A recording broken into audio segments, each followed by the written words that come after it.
हाँ भाई, second year. ठीक है, यहाँ हमने बात की है कि किस तरह से ये नेमेटोसिस्ट को डिस्चार्ज करते हैं। ठीक है, आगे बात कर लेते हैं। अब जैसे ही यहाँ पर डिस्चार्ज करने के बाद इन्होंने क्या किया था, इन्होंने फूड को हाइपोस्टोम में रखा था। ठीक है, अब ये हाइपोस्टोम में एक मूवमेंट होता है जिसे हम बोलते हैं पेरिस्टैटिक मूवमेंट। ये तो शायद समझ में आ गया होगा, अब इसे रफ कर देते हैं। ठीक है,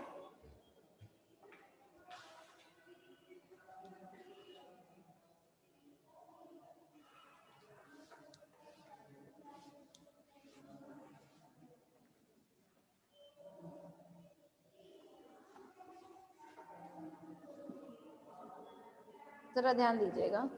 यहाँ पर हाइपोस्टोम में जैसे ही फूड पहुंचता है वैसे ही यहाँ पर होने लगता है पेरिस्टैटिक मूवमेंट।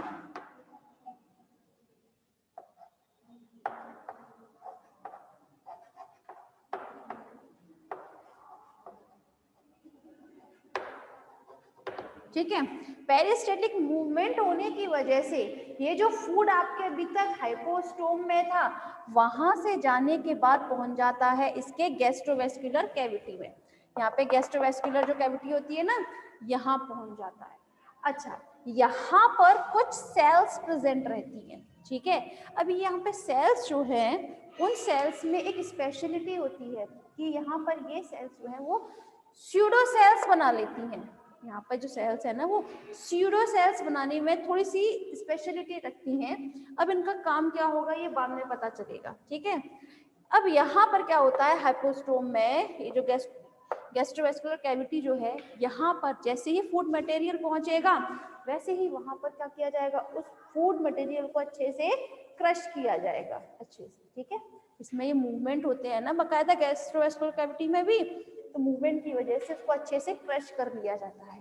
ठीक है, क्रश करने के बाद में मैंने बताया था कि यहाँ पर जो क्या प्रेजेंट होती हैं आपकी जो सेल्स हैं, उन सेल्स में किस चीज़ की स्पेशलिटी होती है, थोड़े से स्यूडो सेल्स बनाने की। तो स्यूडो सेल्स का काम क्या होता है, ये स्यूडो सेल्स जो हैं वो उनको जो फूड मटेरियल था उनको आराम से ऊपर नीचे भी कर देती है और उसको नीचे की तरफ पुश करने में हेल्प करती है। साथ में यहाँ पर प्रेजेंट होते हैं दो, क्या कहते हैं, फ्लैजिला। क्या प्रेजेंट रहते हैं, फ्लैजिला प्रेजेंट रहेंगे। फ्लैजिला का काम क्या होता है, यहाँ पर ये जो फूड मटेरियल को अच्छे से क्रश किया जा रहा था उस फूड मटेरियल को अच्छे से कहाँ भेज देते हैं, गैस्ट्रोवेस्कुलर कैविटी से नीचे की तरफ भेजेंगे। ठीक है, कैविटी से नीचे की तरफ यहाँ जाएगा। जहाँ पर गैस्ट्रोवेस्कुलर कैविटी की अगर हम बात करें क्लास, तो यहाँ पर इसके डाइजेशन में इसमें जो मीडियम रहता है, ठीक है, वो थोड़ा चेंज होता रहता है। कैसे, पहले यहाँ का मीडियम होता है बेसिक, उसके बाद एसिडिक, उसके बाद फिर बेसिक हो जाता है। ठीक है ना, ये तो पता है ना कि लाइसोसोम सेल्स जो होती हैं वो क्या काम करती हैं आपकी, पहले उसमें बेसिक मीडियम होगा, सॉरी, उसके बाद में एसिडिक, उसके बाद में फिर से बेसिक मीडियम कर देते हैं ये। ठीक है, ज़ाइमोन सेल्स जो होती हैं। अब इसमें एक फंक्शन क्या रहता है क्लास, समझने की कोशिश कीजिएगा यहाँ पर, कि जैसे ही ये जो फूड मटेरियल था यहाँ पर, ठीक है, उसको अच्छे से जब यहाँ पीसने के बाद उसको यहाँ पर नीचे की तरफ पुश किया जाता है। ओबेलिया में 2 टाइप का डाइजेशन देखने को मिलता है।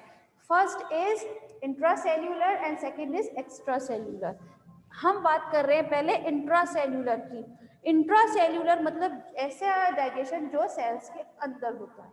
एक होता है एक्स्ट्रा सेल्यूलर, जैसे हम लोगों में कौन सा होता है, हम लोगों में एक्स्ट्रा सेल्यूलर होता है ना।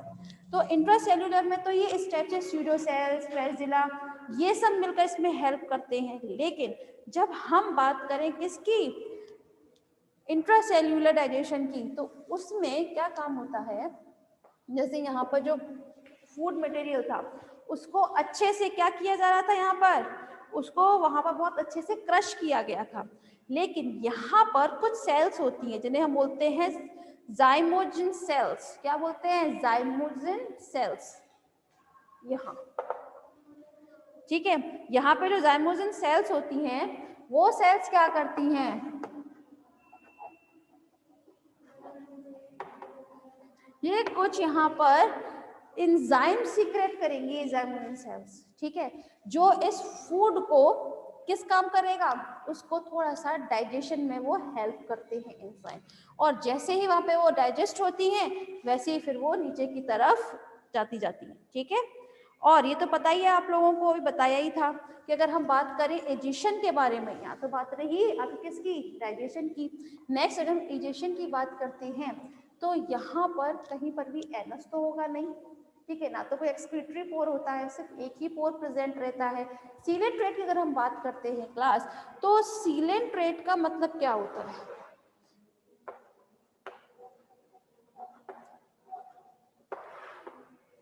सीलेंट रेट का मतलब होता है इनके ऐसे एनिमल्स जिनकी बॉडी में सिर्फ और सिर्फ वन सील, सील मतलब होता है यहाँ पर सिर्फ एक ही सीलोम, मतलब किसी प्रकार एक ही पोर प्रेजेंट रहे, ठीक है।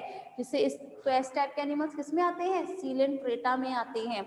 इसीलिए इसमें एनस नहीं होगा, जो भी अनडाइजेस्टेड फूड है वो इसके माउथ के थ्रू ही बाहर निकलेगा, इसमें कोई दूसरा कोई भी पोर प्रेजेंट नहीं होता है कि भाई कहीं यहाँ से चलो ये यहाँ से ये फूड टेक कर रहा है तो इजेशन वो कहीं और से कर दे, लेकिन ऐसा सीलेंट रेट्स के एनिमल्स में बिल्कुल भी देखने को नहीं मिलता है।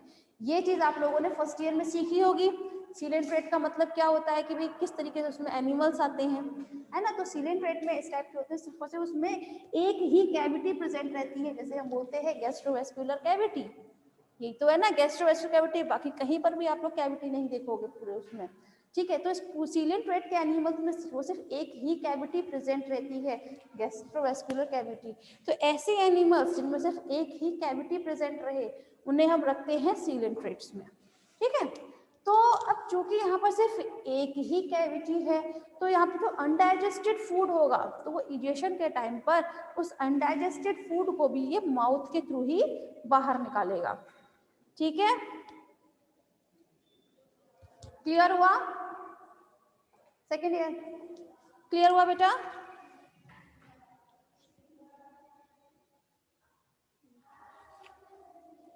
मैम बताएं, वो आ गया किसी का reply?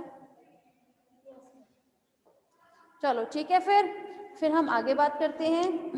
Yes ma'am, good.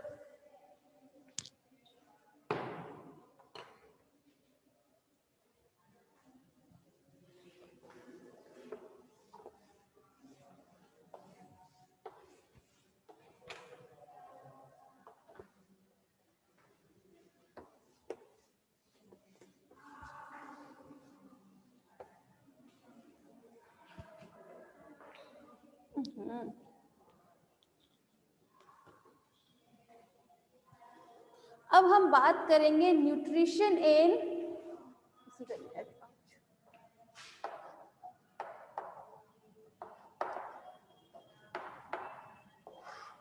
Liver fluke के बारे में। किसके बारे में बात करेंगे हम? लिवर फ्लूक के बारे में। लिवर फ्लूक मतलब, लिवर फ्लूक में क्या आते हैं आपके, लिवर फ्लूक का मतलब होता है आपका फैसियोला हेपेटिका, ठीक है। तो अब हम बात करने वाले हैं फैसियोला हेपेटिका के बारे में। तो चलिए पहले एक डायग्राम देखते हैं।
हाँ भाई, यहाँ हम बात कर रहे हैं फेसियोला हेपेटिका के बारे में, ठीक है।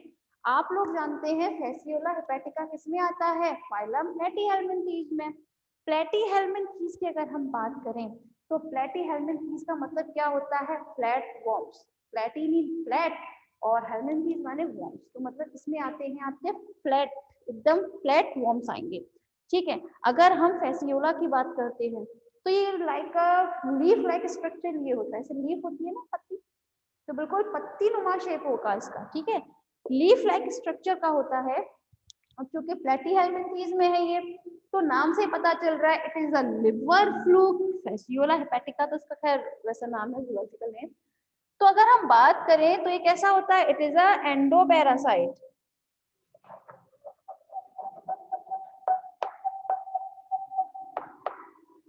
It is a endoparasite. Endoparasite मतलब ये ऐसे पैरासाइट होते हैं जो किसी की बॉडी के अंदर रहकर अपना न्यूट्रिशन गेन करते हैं, ठीक है। तो ये कहाँ रहेंगे, ये रहते हैं किसी भी शीप की लिवर के पास, ठीक है। लिवर फ्लूक हमने इसीलिए बोलते हैं, तो बाइल डक्ट या फिर ये उसके लिवर, ठीक है, वहां रहेंगे ये लिवर फ्लूक, ठीक। अगर हम इसका एक बार स्ट्रक्चर देख लेते हैं, यहाँ सबसे ऊपर की तरफ इसका ओरल सकर क्या प्रेजेंट रहता है, ओरल सकर प्रेजेंट रहेगा, जहां पर इसका माउथ प्रेजेंट है, ठीक है। ओरल सकर पर क्या पाया जाता है, एक माउथ पाया जाएगा, और साथ में यहाँ पर एक और एसिटाबुलम, ये एसिटाबुलम पाया जाता है, जो एक तरीके से एक शक्कर का ही काम करता है, किसी भी सरफेस से चिपकने में हेल्प करेगा ये एसिटाबुलम भी, ठीक है। अब हम बात करें अगर इसमें क्या चीज प्रेजेंट रहती है, अगर हम एलिमेंट्री कैनाल की बात करें तो इसमें एलिमेंट्री कैनाल में क्या क्या आता है, इसका माउथ, फेरिंग्स, फेरिंग्स के बाद ईसोफेगस, ईसोफेगस के बाद सॉरी ईसोफेगस के बाद स्टमक, फिर इंटेस्टाइन, आफ्टर दैट डाइजेशन, ठीक है। एक्सक्रीटरी पोर भी प्रेजेंट होता है लास्ट में, यहाँ देख सकते हैं, ठीक है। तो अब हम बात कर लेते हैं जरा इसके बारे में। तो आप लोग जानते हैं कि अब क्योंकि ये एंडोपैरासाइट है, ठीक है, तो इसमें ये सक करके, ठीक है, जो बाइल जूस होता है उसको क्या करता है, ये सक करेगा, ठीक है, और अपना न्यूट्रिशन गेन करता है। इसमें बहुत ज्यादा इसको जरूरत नहीं पड़ती है डाइजेशन की, क्यों, क्योंकि इसको ऑलरेडी डाइजेस्टेड फूड टाइप ही मिलता है, तो बहुत ज्यादा स्वीट से मतलब बहुत अच्छा नहीं इसमें प्रेजेंट रहेगा।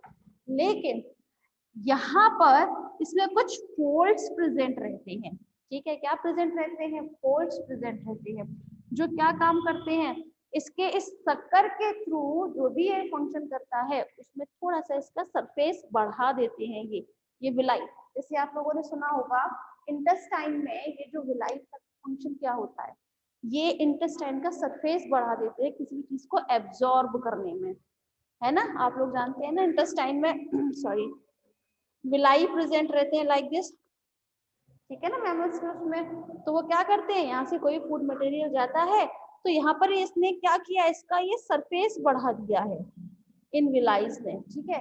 सिमिलरली जिस तरह से ह्यूमंस की इंटेस्टाइन में विलाइज प्रेजेंट होते हैं, सिमिलरली लिवर फ्लूक में क्या प्रेजेंट रहते हैं, डाइवर्टिकुला, क्या प्रेजेंट रहते हैं, डाइवर्टिकुला प्रेजेंट रहेंगे। माउथ जो है वो खुलता है आपके फेरिंग्स में, फेरिंग्स जो खुलती है वो है एक ईसोफेगस में। ईसोफेगस क्या होता है, ईसोफेगस ये फेरिंग्स एंड स्टमक इनके बीच में एक बहुत पतली सी डक्ट जाती है, ठीक है, बहुत एक पतली सी एक डक्ट जाती है, जिसे हम क्या बोलते हैं, ईसोफेगस। आगे बाकी का जितना भी ये है वो सब चीज अभी हम टाइम टू टाइम देखते हैं। तो चले बात कर लेते हैं digestive system of liver fluke.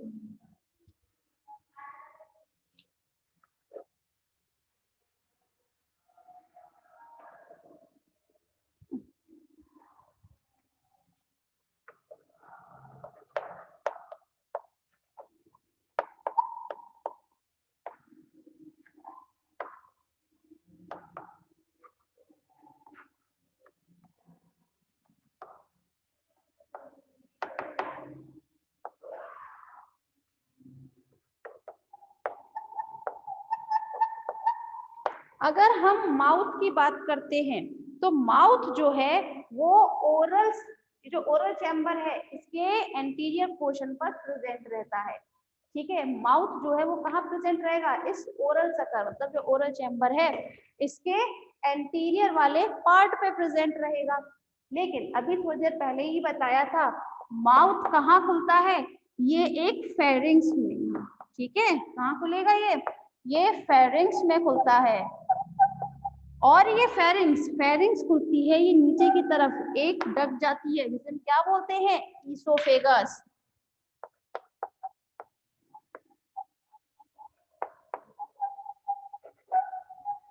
ठीक है। ये ईसोफेगस फिर आगे आपके स्टमक में, भाई ईसोफेगस कहाँ प्रेजेंट रहेगी, आपके स्टमक और फेरिंग्स के बीच में। समझ में आ रहा है सेकेंड ईयर, फैसियोला हेपेटिका समझ में आ रहा है आप लोगों को?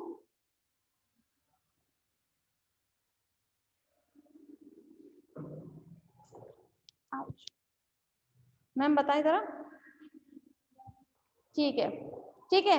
उसके बाद ईसोफेगस कहाँ, इंटेस्टाइन में। इंटेस्टाइन में क्या प्रेजेंट रहती है, ये डायवर्टिकुला, ठीक है, जो बहुत का सरफेस इंक्रीज कर देते हैं, जो ये चीज सब करेगी उसको एब्जॉर्ब करने के लिए, उस न्यूट्रिशन को एब्जॉर्ब करने के लिए क्या करते हैं ये यहाँ पर इसने डायवर्टिकुला ने इसका सरफेस को थोड़ा सा इंक्रीज कर दिया, थोड़ा बढ़ा दिया,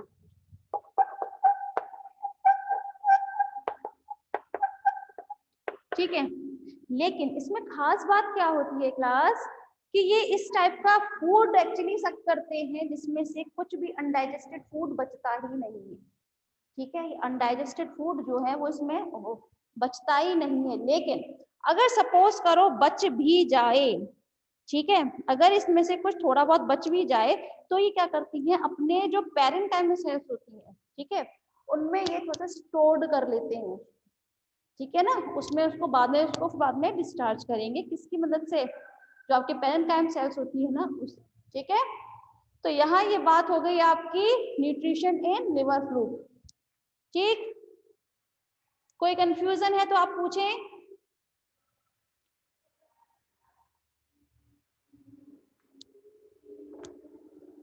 मैम कोई कमेंट?